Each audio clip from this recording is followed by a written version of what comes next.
দিনটা ছিল 15ই নভেম্বর, আর এই দিনটা আমার জন্য ছিল খুবই স্পেশাল, কারণ এটি আমার জন্মদিন। এই বছরটা একটু অন্যরকম। একজন ব্যস্ত শিক্ষিকা, শাশুড়ির খেয়াল রাখা পুত্রবধূ, আর যার স্বামী দূরে। সত্যি বলতে নিজের জন্য সময় বার করা খুবই কঠিন। কিন্তু তখনই মনে পড়ল তার কথা, যে আমার সবথেকে বড় অনুপ্রেরণা, যে সবসময় আমাকে শিখিয়েছে যে কখনো কখনো নিজেকেই নিজের সারপ্রাইজ হতে হয়, কখনো কখনো নিজের খেয়াল রাখাটাও খুব জরুরি। হ্যাঁ, আমার স্বামী।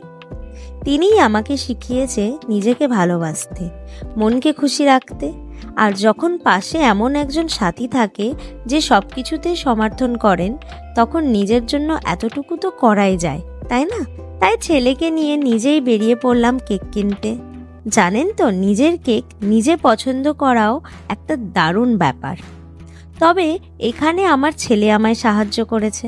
হয়তো অনেকে আবার এখানে আমাকে নিজেই জাজ করবে, বলবে দেখো, নিজের জন্মদিনে নিজেই কেক কিনেছে। বাট ইউ নো, কিন্তু যে মানুষটা খুশি হবে তার জন্য আমি এইটুকু তো করতেই পারি, তাই না?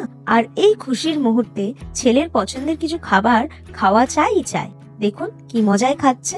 যদিও আজ রান্নাঘরটাই আমার উৎসবের জায়গা, আমার প্রিয় মানুষেরা আমার অতিথি, আর তারপর সেই মজাদার মুহূর্ত। ছেলে আর ওর দাদা দেখুন পার্টি পপার ফাটানোর জন্য সে কি প্রাণপণ চেষ্টা। শেষ পর্যন্ত ওর জেঠিমা এসেই সেটা ফাটালো। ওদের মুখের এই হাসিটা দেখেই তো মন ভরে গেল। আর সব শেষে কেক কাটা। জমকালো আয়োজনের দরকারই বা নেই। এই ছোট ছোট মুহূর্তগুলো, এই ভাগ করে নেওয়া আনন্দ আর পরিবারের ভালোবাসা, এটাই তো জীবনের আসল কথা। আজ আমি ভীষণ খুশি। শুভ জন্মদিন আমাকে।